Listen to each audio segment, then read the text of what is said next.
Bismillahirrahmanirrahim. Alhamdulillahirabbil alamin. Allahumma shalli wa sallim ala sayyidina Muhammadin al-fatih lima ughliq al-khatim lima sabaq nasrul haqq bil haqq al-hadi ila siratikal mustaqim wa ala alihi wa sahbihi haqqa qadrihi min darihil azim. Allahumma akhrijna min dhulumatil wahmi wa akrimna bi nuril fahmi وافتح علينا بمعرفة العلم وحسن أخلاقنا بالحلم وسهل لنا أبواب فضلك وانشر علينا من خزائن رحمتك يا أرحم الراحمين يا أرحم الراحمين يا أرحم الراحمين. Assalamualaikum warahmatullahi wabarakatuh. Alhamdulillah, Allah Subhanahu wa taala kembali mempertemukan kita dengan pengajian kita. Senantiasa kita memohon rahmat, kasih sayang, perlindungan dan benteng yang kokoh di dalam keyakinan, kekuatan, ketakwaan kepada Allah Subhanahu wa taala yang dapat menjebol sesuatu yang tidak mungkin di hadapan manusia, akan tetapi di hadapan Allah Subhanahu wa taala tidak ada yang mustahil bagi mereka yang punya kedekatan kepada Allah. Mudah-mudahan Allah berikan kita bekal-bekal yang kuat untuk membawa kebaikan-kebaikan dunia dan akhirat. Amin ya rabbal alamin. Baik hadirin, kita lanjutkan kitab yang pertama, sejarah baginda Rasul sallallahu alaihi wasallam. Wa fi sanati tsaniyati asyara minan nubuwah. Sekarang masuk ke dalam pembahasan pada tahun ke-12 setelah kenabian.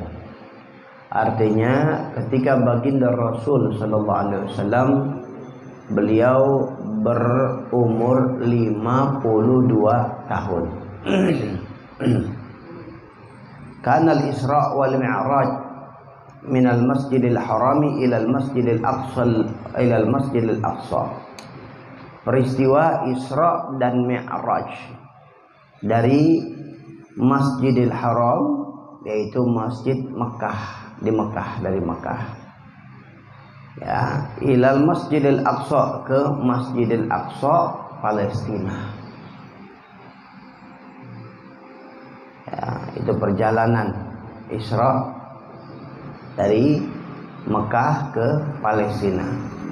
Mi'raj dari bumi ke langit dan seterusnya.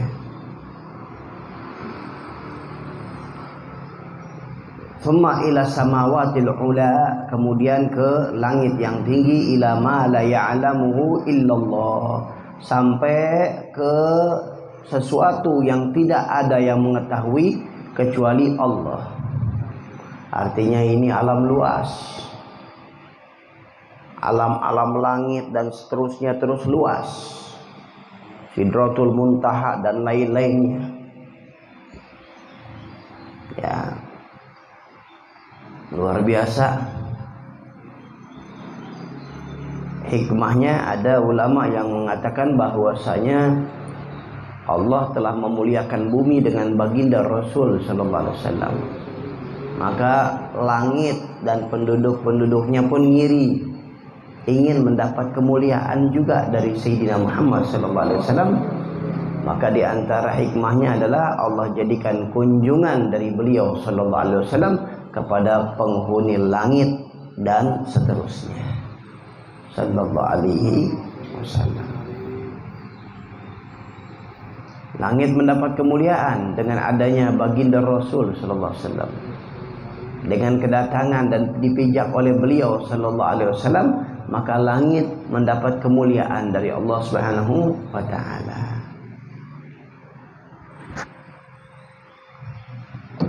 Ya, wa asbata ru'yatahu lahu lailata idzin jamaahirus sahabati wal ulama'i min ghairi idrakin wala ihatatin wala takyifin bihaddin wala intiha. Jadi para ulama jumhur daripada banyak, hampir keseluruhan daripada para sahabat, para ulama itu mereka telah menetapkan bahwasanya baginda Rasul sallallahu alaihi wasallam di situ berjumpa kepada Allah Subhanahu wa taala. Ya, tanpa dengan seperti berjumpanya kita manusia melihat seperti ini. Ya, dengan pandangan, artinya dengan pandangan berjumpa manusia, karena tidak sama Allah dengan makhluk. Ya, begitu juga tidak kelilingi di satu tempat, karena Allah tidak menempati tempat. Ya, dan tidak ditanya bagaimana caranya, bagaimana batasan-batasan jumpanya, ya, dan intinya yang merupakan itu sifat-sifat makhluk. Tidak bisa Allah diserupai dengan seperti itu. Inilah akidah kita Ahlus Sunnah wal Jamaah. Terus bagaimana dong? Ya sudah, akal kita tidak diprogram untuk mengetahui lebih jauh dalam masalah itu. Tidak diprogram. Tapi di sini adalah kita diajarkan untuk iman. Kenapa? Karena memang ini jelas, sudah kabar yang memang sudah jelas. Ya, hadisnya sudah ya banyak, semuanya sudah. Ya, ayat Al-Qur'annya pun ada. Ya, jadi sudah jelas. Yang ada adalah bagi kita muslim yakin. Bagaimana caranya? Caranya kita tidak mampu untuk mengetahui cara itu. Ntar kalau Allah Subhanahu wa taala sudah masukkan hamba-hambanya ke sorga, maka penduduk sorga nanti bakal berjumpa, bakal lihat. Artinya bakal berjumpa dengan yakin. Ya. Tapi bicara cara, nah ini yang tidak kita bisa samakan caranya dengan kita melihat makhluk. Nggak bisa. Ya, dipaksain akhirnya nanti gila. Kalau nggak sesat ya gila, gitu aja. Orang sesuatu yang belum kita ketahui banyak kok dalam alam ini. Apalagi mengetahui tentang zatnya Allah. Makhluk aja, sesama makhluk di dalam kehidupan ini, di dalam alam semesta ini banyak yang kita tidak tahu. Mata pandangan kita ini hanya mengetahui yang dibukakan oleh Allah. Ada orang yang punya mata seperti kita, tapi rabun, nggak kelihatan orang. Ada. Bahkan ada yang bukan rabun lagi, mata kelihatannya ya melek biasa, tapi nggak ngelihat. Kita biasa normal, alhamdulillah. Ya ngelihat biasa seperti ini, tapi ya batasan apa yang kita bisa lihat. Ada makhluk-makhluknya Allah, entah itu malaikat kah, atau jin dan lain-lain daripada makhluk-makhluk halus. Ini yang umumnya yang nggak bisa kita lihat.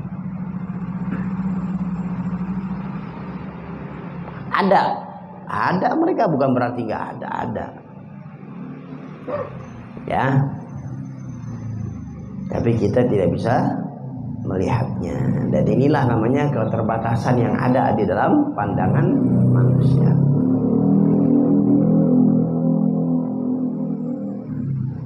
Nah, kemudian wa farada alaihi wa ala ummatihi al-haqq subhanahu fi hadzal maqam as-salawatil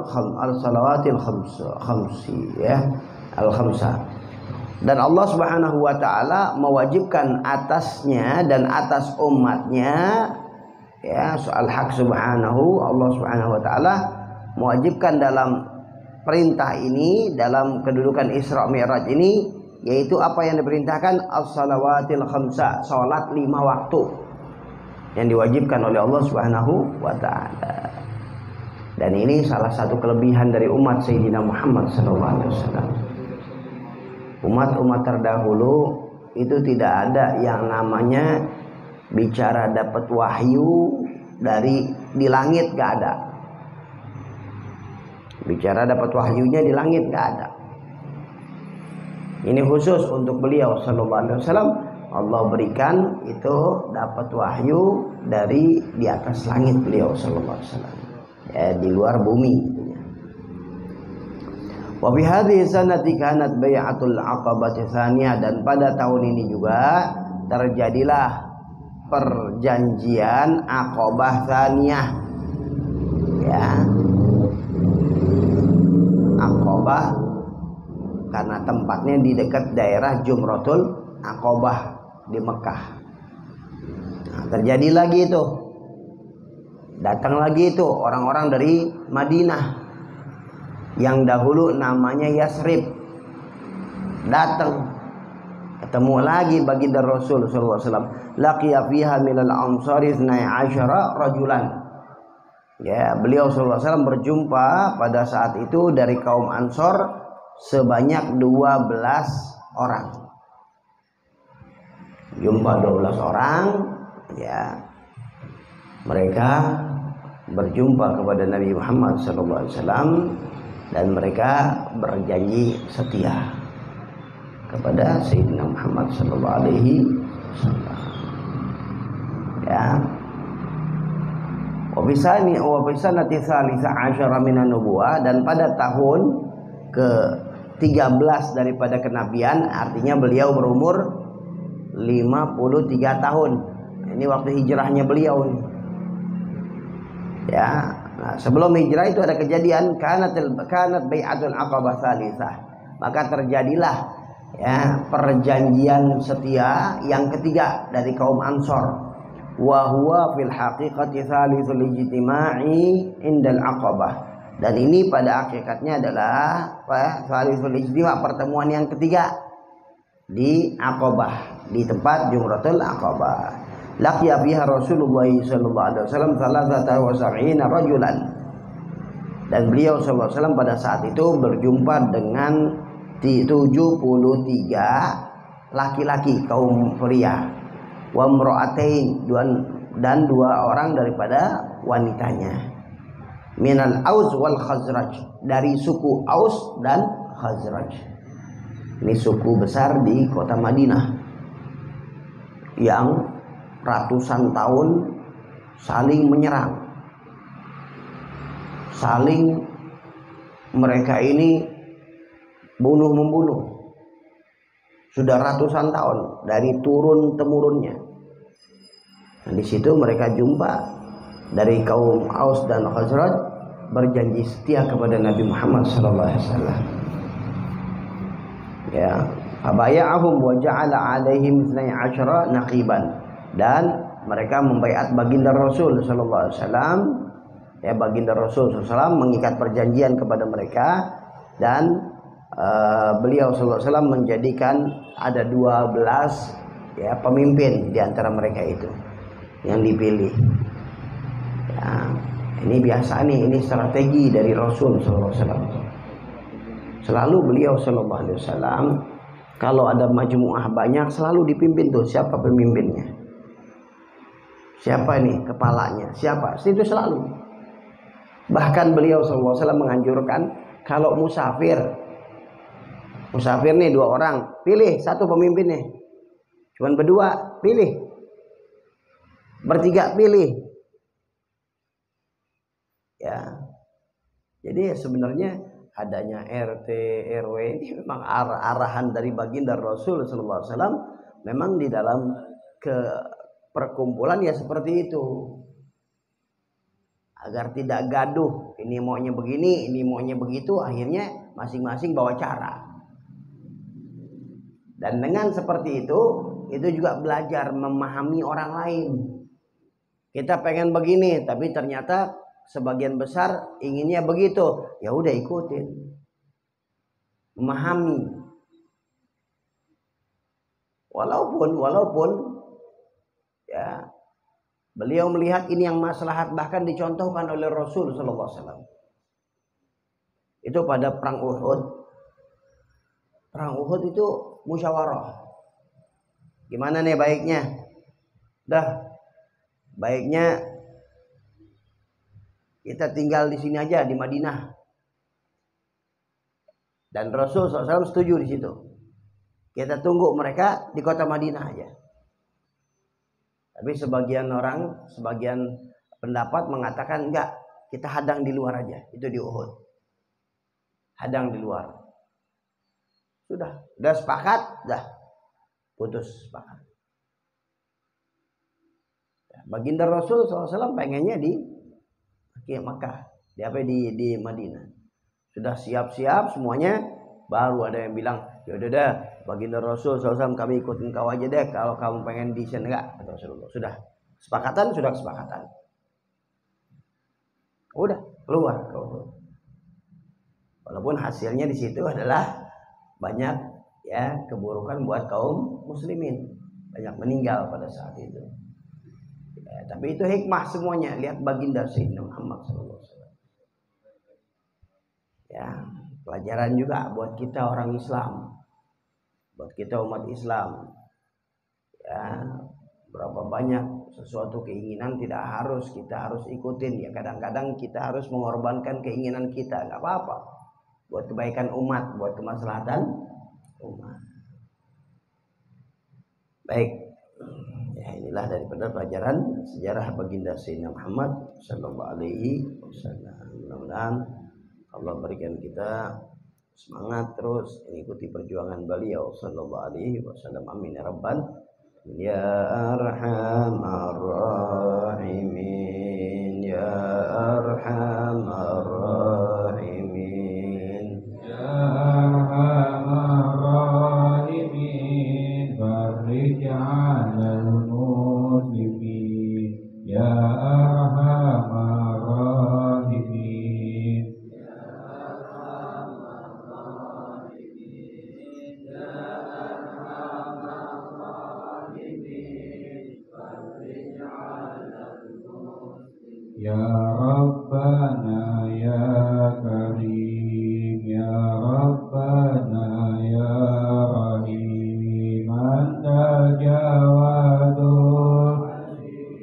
wa anta ni'mal mu'in ya arhamar rahimin ya arhamar rahimin ya arhamar rahimin farij 'alal muslimin wa laisa narju siwa fadrik ilahi dara qabla al-fana wal halak ya umum dunya wa din ya arhamar rahimin ya arhamar rahimin ya arhamar rahimin farij 'alal muslimin wa ma lana rabbana siwaka ya habana ya zal ula wal ina wa ya qawi ya matin ya arhamar rahimin ya arhamar rahimin ya arhamar rahimin farij 'alal muslimin. Allahumma shalli wa sallim wa barik alaihi wa ala alihi. Alhamdulillah, kita sekarang masuk dalam pembahasan daripada Fathul Gharib ya. Yang syarah daripada matan Abi Syuja' atau Ghayah wa Taqrib. Kemudian sa'alani biqaulihi sa'alani ba'dul asdiqai jam'u sadiqin, telah meminta kepadaku sebagian daripada kawan-kawan ya. Asdiqa jamak daripada sadiq ya, jamak daripada sadiq kawan ya. Wa qauluhu hafizahumullahu ta'ala Ya, ketika beliau mengatakan kawan-kawanku, maka didoain sama beliau hafizahumullah taala. Ini namanya kalau dalam ilmu nahwunya jumlah du'aiyah. Ya. An a'mala mukhtasaran, untuk aku melakukan sesuatu yang ringkas, artinya sesuatu yang ringkas daripada hukum-hukum agama. Wa maqalla lafdhu wa kasra ma'na. Ya, artinya apa itu mukhtasar, ringkas? Ringkas itu adalah apa-apa yang qalla lafdhuhu, lafaznya sedikit. Wa kasra ma'na, tapi artinya banyak. Kalau mau dijabarkan luas. Ini kitab kalau matanya kecil. Ya, kalau asli kitabnya tuh dari Abi Syuja itu kecil. Disyarahkan tuh oleh syarih ya Ibn Qasim itu Fathul Gharib, agak tebal sedikit. Dihasyiahkan, syarahnya tadi disyarahin lagi nih oleh Imam Nawawi Al-Bantani, Qutul Habibil Gharib. Syarahnya tebal kayak begini. Ada lagi syarahnya lagi, ya, artinya syarah daripada syarahnya itu Imam Baijuri namanya, Hasyiah Baijuri, 2 jilid, tebal-tebal. Bahkan syarahnya aja ada yang syarahnya tebalnya hampir kayak begini. Tuh Kifayatul Akhyar. Kifayatul Akhyar itu temannya Fathul Gharib tuh. Cuman Fathul Gharib disyarahkannya syarahnya yang ringkas. Kalau Kifayatul Akhyar syarahnya luas. Ada lagi yang luas juga syarahnya, apa? Al-Iqna'. Iqna' itu sama syarah daripada Abi Syuja juga, atau Matan Ghayah wa Taqrib. Luar biasa, luas. Jadi banyak ulama-ulama yang berkhidmah kepada kitab kecil itu. Ini menunjukkan kitabnya walau kecil tapi berkahnya luar biasa. Ini kecil di zaman dulu. Zaman sekarang orang baca kitab ini juga keliengan. Ya, ini beliau ini ya pengarang Ghabi Zain. Ini beliau ini ada di zaman 500 Hijriah. Sekarang berapa? 1443. Coba berapa tahun? 1400 saja kelihatan udah. Berarti sudah 900 tahun. Sebelum Imam Nawawi, sebelum Imam Rafi'i, ya, sebelum ulama-ulama lain banyak. Ya, ini beliau, masya Allah. Ya. Kecil kitabnya, tapi manfaatnya luar biasa. Artinya ringkas tapi padat. Maknanya kalau mau dijabarkan luas. Itu namanya mukhtasar. Ada lagi namanya mughtasar. Kalau mughtasar, lafaz sedikit, maknanya juga sedikit. Nah, itu namanya mughtasar. Ada namanya lafaznya banyak, maknanya juga banyak. Ya. Itu masuknya kepada mutawwalat tuh. Yang kitab-kitab besar itu seperti Hawashi yang besar-besar itu masuknya itu. Ya. Fil fikhi, beliau ingin menulis dalam masalah fikih. Wa lughatan al-faham. Fikih apa sih? Ini kan kita belajar fikih nih. Apa sih fikih itu? Menurut bahasa, paham. Mayuridillah bihi khairan yufaqihu fiddin. Siapa orang yang dikehendaki padanya kebaikan, Allah akan berikan pemahaman dalam agama. Karena apa? Karena fikih bahasa, menurut bahasa adalah paham. Adapun istilahan, menurut istilah apa itu fikih? Al-ilmu bil ahkami syar'iyyatil amaliyah. Ilmu yang berhubungan dengan hukum-hukum syariat. Ya, al-ilmu bil ahkam. Al-ilmu bil ahkam berarti ilmu yang berhubungan dengan hukum. Ya, di sini berarti nggak bicara tentang akidah dalam hukum. Artinya dari fikih nih ya, bicara tentang fikih. Al-ilmu bil ahkam, hukum syar'iyah, hukum tapi hukum syariat. Kan hukum banyak, hukum konun, ya undang-undang, hukum ini itu dan lain-lain. Ya, liberal bikin hukum, sosialis bikin hukum, ya kapitalis ke apa semuanya bikin hukum. Nah ini Islam ada, karena apa? Karena Islam turun sempurna sih. Islam ini agama yang sempurna, sudah sempurna. Mau bicara hukum ada dalam Islam. Itulah namanya hukum syar'iyah. Nggak beda tuh. Orang yang paham hukum syariat, dia juga kalau nggak disertai dengan takwa Allah, dengan rasa takut kepada Allah, dia modelnya bisa juga tuh, yang salah jadi benar, yang benar jadi salah, bisa. Kayak orang yang sekarang banyak main-mainin hukum. Dia paham tentang hukum, dia paham tentang bagaimana mengolahnya. Kalau dari jalur sini nggak boleh, tapi kalau dari jalur sini boleh. Dia petik dari hukum dari jalur sini. Kemudian dia olah sampai akhirnya orang yang memang jelas-jelas salah jadi bebas. Itu permainan hukum tuh.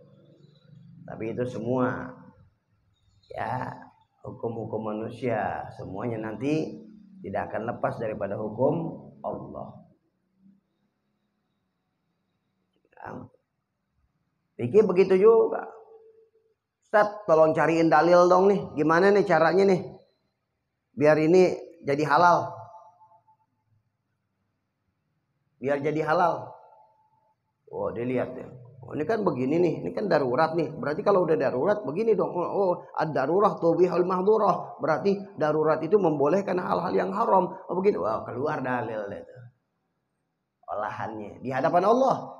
Diminta pertanggungjawaban, nggak kosongan begitu, enak aja. Makanya inilah ngeri kalau hukum tanpa ada takwa Allah.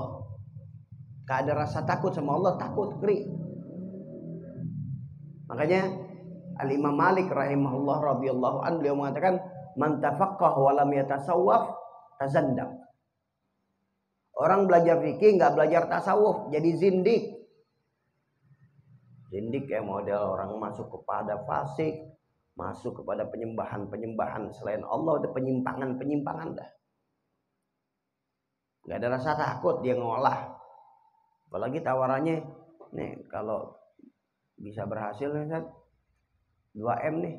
Wah, 2M langsung udah bagaimana caranya dikotak-atik.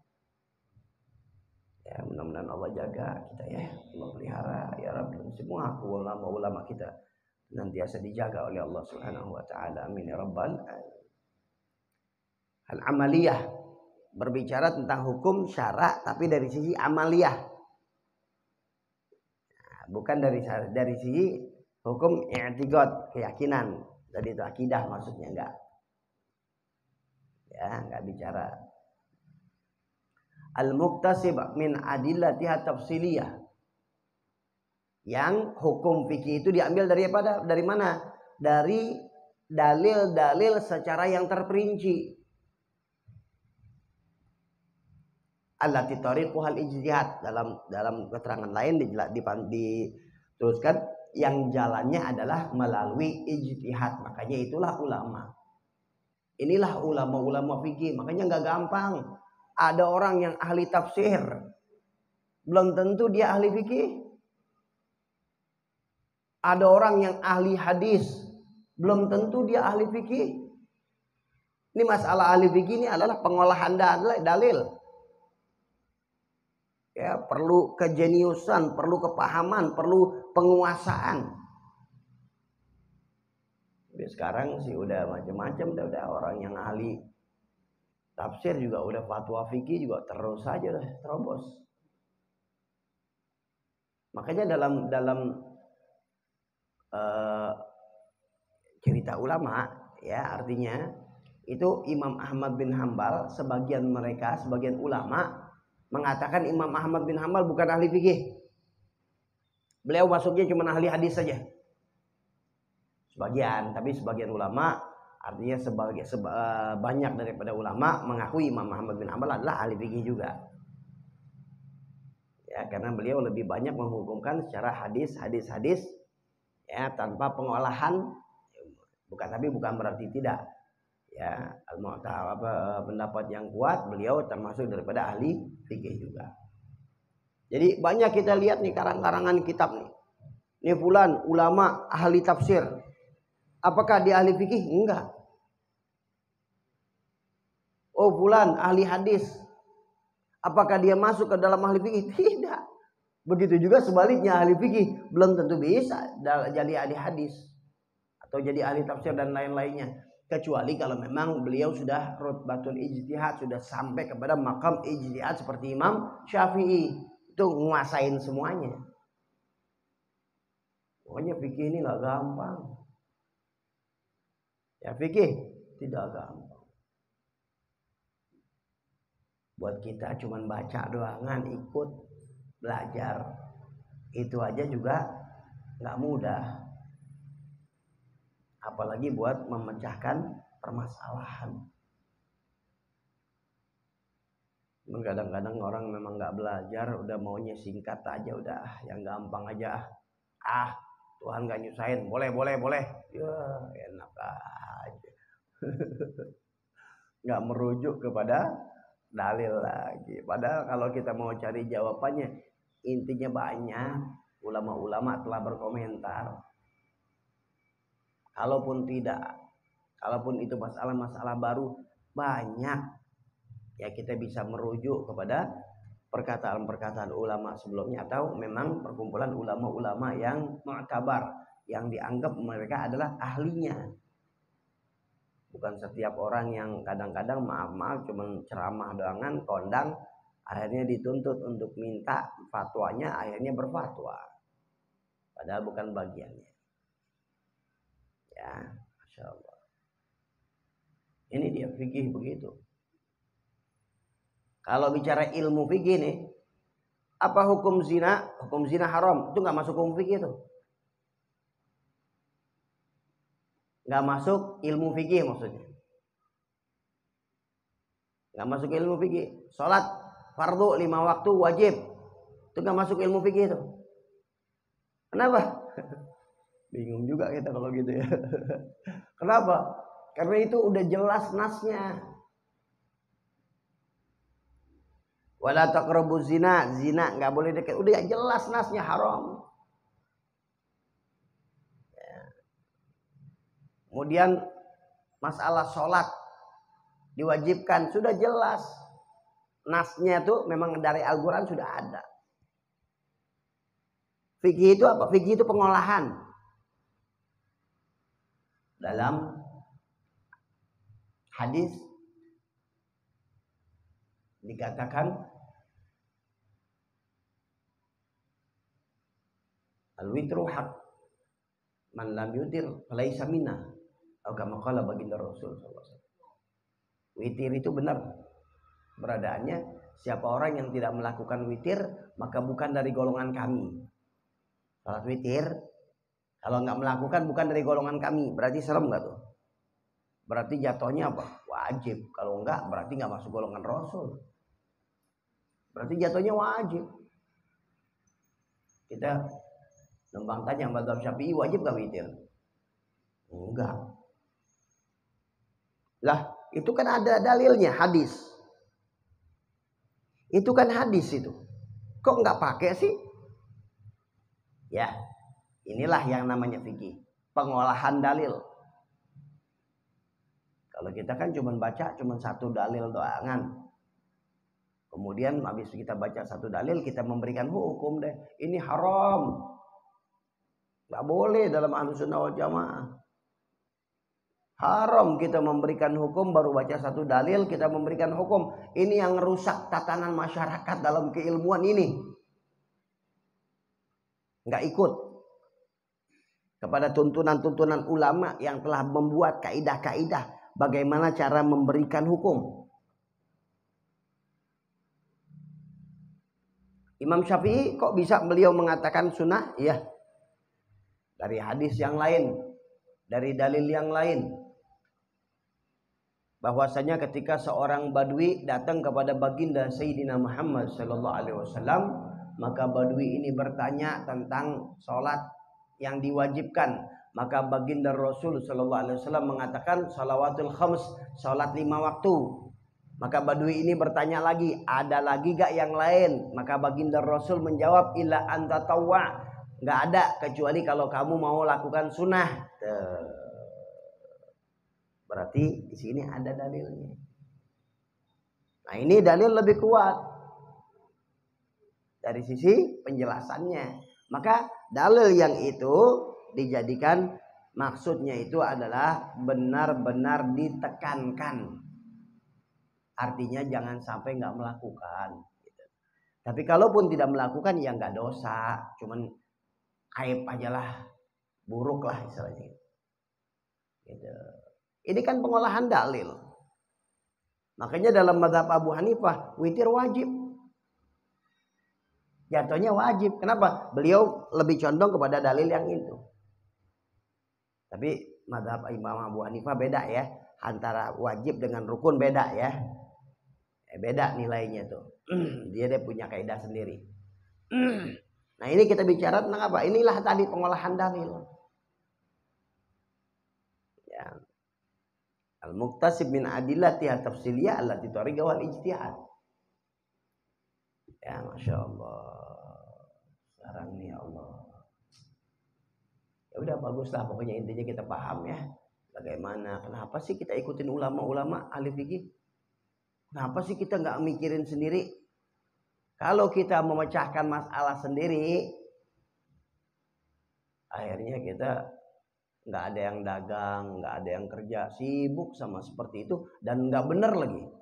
Mending kalau bener, kalau ketemu nggak punya ilmunya, mau sok-sokan benerin handphone rusak, kita nggak punya ilmunya, dibuka cara bukanya aja udah bikin rusak.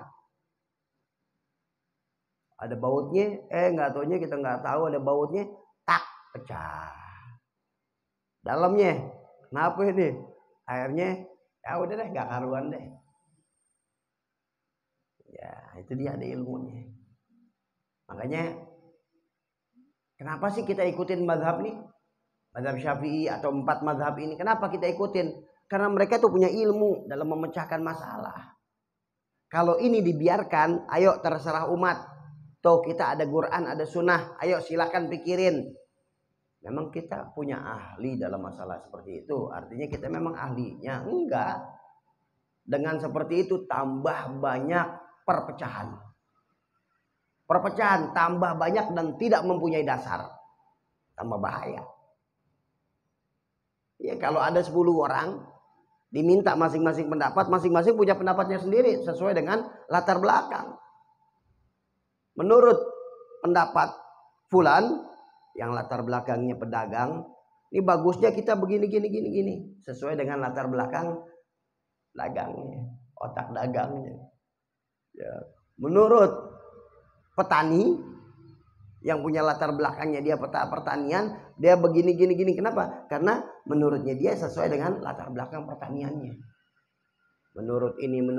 Tapi kalau punya orang yang latar belakang agama, maka dia akan meninjau segala sesuatunya daripada agama.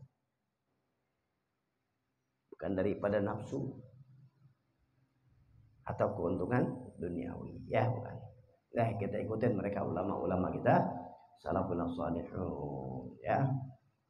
Al-madhab Imam Syafi'i. Nanti kita lanjutkan lagi. Wallahu a'lam bishawab. Anallahu inna wa qulubana surabana. Karena ala awliya wa Mana sallallahu alaihi Nabi al-Fatihah.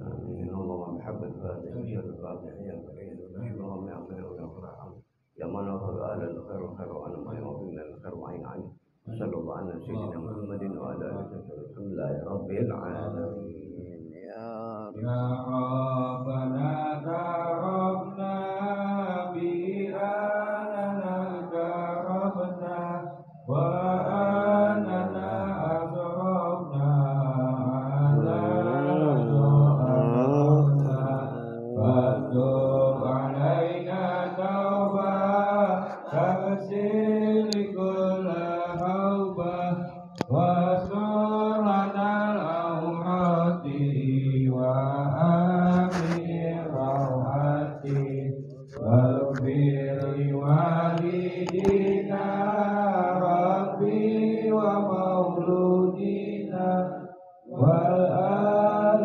والإخوان وسائر الخلان وكل ذي محبة أو جيرة أو صحبة والمسلمين أجمع آمين ربي أسمع فضلا وجودا من نال بكسب منا بالمصطفى الرسول نرضى بكل سول صلى وسلم ربي عليه التهب وآله وصحبه عداد تخصيص والحمد لله في البدر والتنهي صلى الله على سيدنا محمد النبي الأمي وعلى آله وصحبه وسلم والحمد لله رب العالمين.